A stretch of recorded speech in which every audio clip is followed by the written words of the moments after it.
fox is so quiet.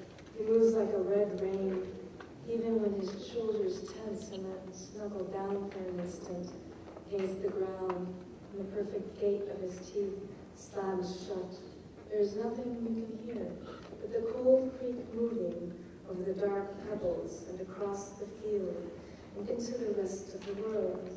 And even when you find in the morning the feathery stuffs of fur of the vanished snowshoe hare tangled on the pale spires of the broken flowers of the lost summer, fluttering a little, but only like the lapping threads of the wind itself, there is still nothing you can hear but the cold creek moving over the old pebbles and across the field and into another year.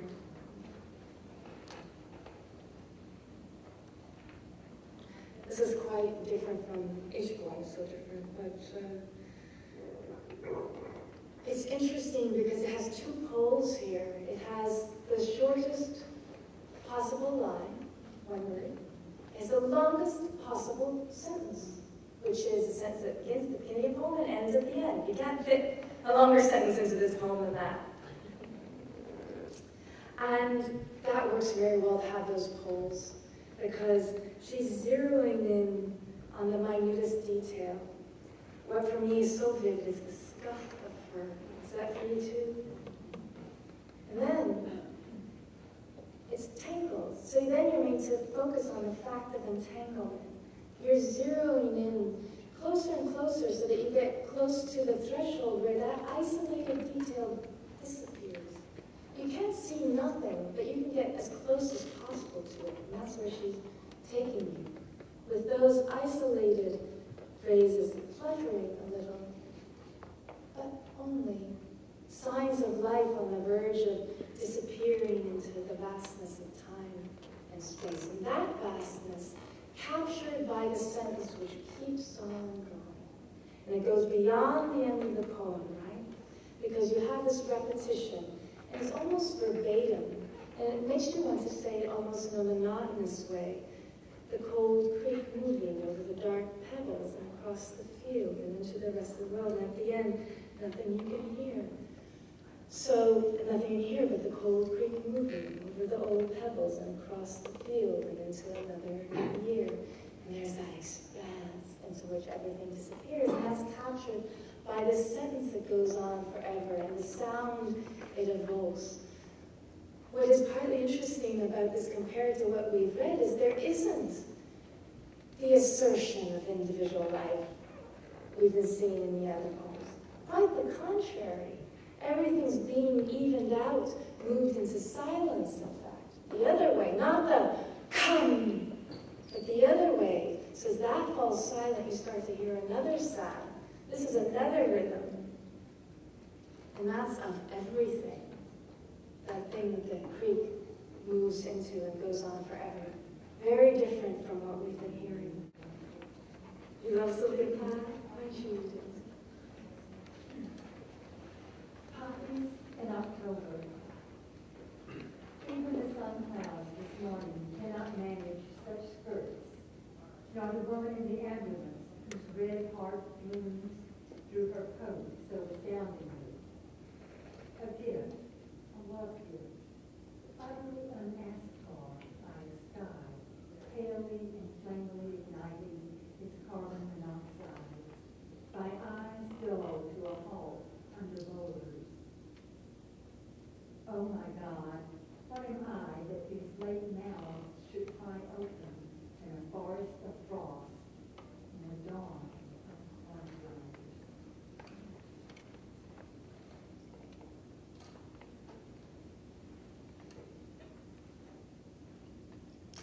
That last part, oh my God, what am I that these late mouths should cry open in a forest of frost, in a dawn of cornflowers.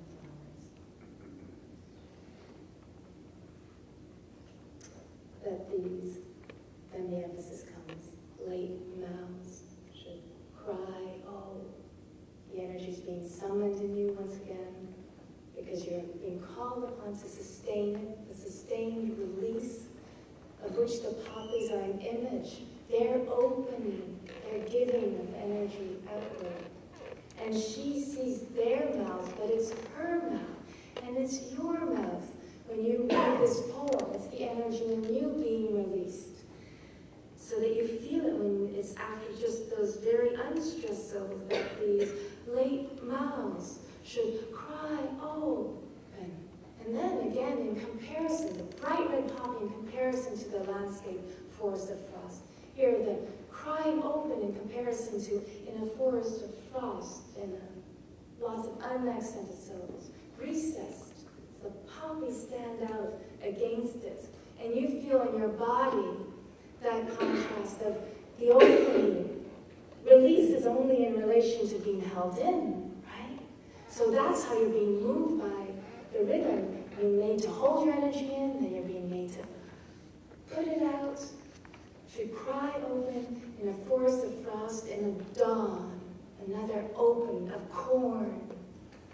Dawn and opening because there's that plosive D, one of the plosives in the you hold back and then you release the, like God, you hold back and then you release dawn. Ah is like yawn. And then of corn, immediately another stressed syllable. I rewrote the last line so that I could hear better what she's doing or feel the difference inside me. I wrote, preserving the pattern she had established. Because you have these anapests in a forest of frost in the dawn, da-da-da, da-da-da, da-da-da, in a forest of frost in the dawn. If you preserve that pattern, you could say in a forest of frost in a dawning of corn. Boo! Yeah, I heard some bad. And why? Well, instead of dawning, it's dawn. So that it spreads itself over two syllables. It doesn't immediately drop down. It's dawn. It opens. There's room for it to open. It's not dawning. So there's that. And then the corn, rather than another two unstressed syllables, the corn comes right on the heels. It's just a little trip, a dawn of corn.